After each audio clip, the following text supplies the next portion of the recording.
Ce qui pourrait être très intéressant, Ludivine, ce serait que un petit topo rapide sur les vinifs, blancs, rouges. D'abord, les nouveautés, s'il y en a, les nouveautés matérielles, s'il y en a.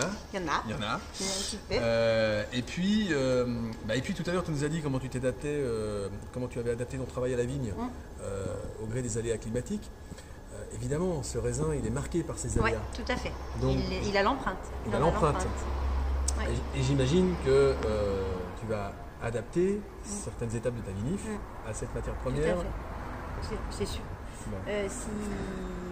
S'il fallait commencer par les blancs, puisque c'est quand même dans le process, si on peut parler comme ça, c'est ce qui nous a d'abord forcé à déployer une réflexion un peu différente d'habitude. Alors, pour répondre à la première partie de la question, on a déplacé notre pressoir de blanc dans une autre partie de la cuverie pour faire un espace dédié au blanc, ce qui n'existait pas avant, avec l'acquisition de nouvelles cuves qui ne sont pas toutes encore thermorégulées, mais qui le seront à terme, j'espère l'année prochaine, voire dans 2 ans ou plus tard.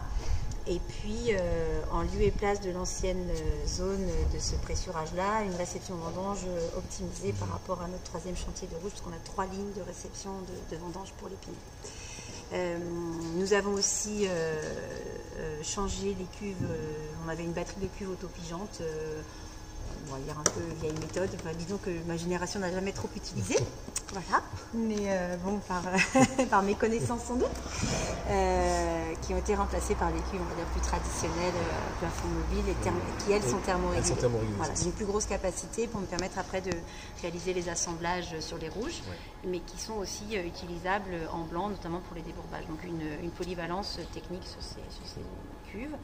Et puis la nouveauté, mais qui en est une sans en être une, mais qui est en tout cas une nouveauté de confort, c'est qu'on a changé notre système d'exploitation, notre logiciel d'exploitation de température, de gestion de température de la cuverie, notamment pour tout ce qui est thermorégulé, avec un accès à distance possible, donc ce qui fait que c'est toujours un petit peu ce qui nous fait mal dormir. Oh là là, si ma cuve 3 elle chauffe trop, si ma cuve 6 elle refroidit pas. Donc là tu pilotes tout depuis ton smartphone. Alors depuis mon smartphone et puis depuis mon ordinateur. Donc je dors avec. Donc on a un régisseur des hospices qui dort un peu mieux, qui fait moins d'allers-retours, ou qui stresse moins la nuit et qui fait moins d'allers-retours. Non, elle stresse autant. Elle ne dort pas mieux, mais elle dort avec des ordinateurs et des machines.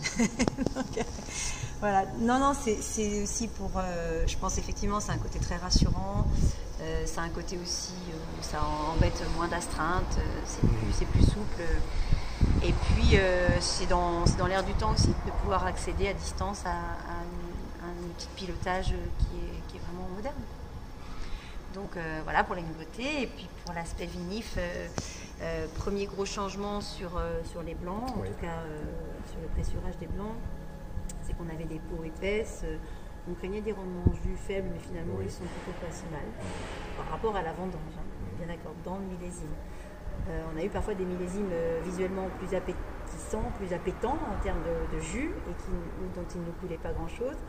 Et là, on s'attendait à ce que ça puisse être le cas et en fait, nos rendements jus sont plutôt profitables. En revanche, pour aller les chercher, il a fallu des programmes de pressurage adaptés.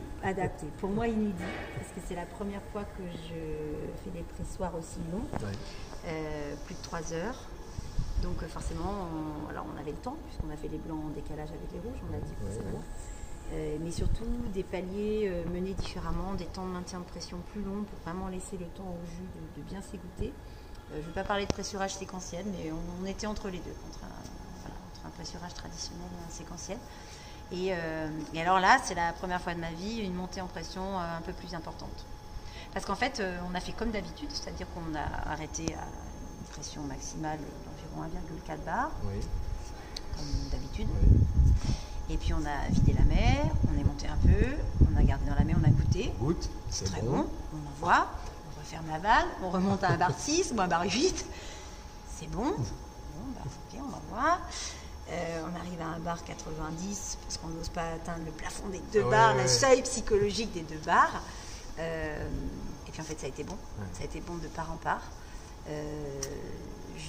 Jusqu'à un bar 9, parfois 2 bars. Alors on a adapté, on n'a pas tout fait systématiquement comme ça, mais en tout cas On n'a pas hésité à monter en pression alors que c'était plutôt quelque chose qu'on ne faisait pas. Alors la matière première s'y prêtait, les pépins étaient jolis, il y avait une espèce d'arôme aussi de cannelle, de garrigue sur les fins de pressurage qui était très intéressant. Et alors l'observation qu'on a fait au moment où on a débourbé nos blancs pour les mettre au clair, c'est que les lits étaient juste magnifiques. Mais moi ça fait 20 ans que je fais du vin. Je pense pouvoir compter sur les doigts d'une main les années où les lits étaient si belles. Nous n'avions quasiment pas de bourbe terreuse. Et quand on en avait, elle tombait tellement au fond qu'on avait une partie pas très claire, mais très qualitative, qu'on n'hésite pas à goûter. Hein. Moi, je déguste les lits. Et alors, un aspect granuleux parce que tartrique, très acide. Mais par contre, une richesse, une aromatique, enfin une texture incroyable. C'est tout retourné dedans. On a tout débourbé pour rien. Alors, pas tout. On a plutôt raisonné aussi les choses avec des essais. On a pris plusieurs verres et puis on a mis tant de quantité, tant de pourcents. Oui.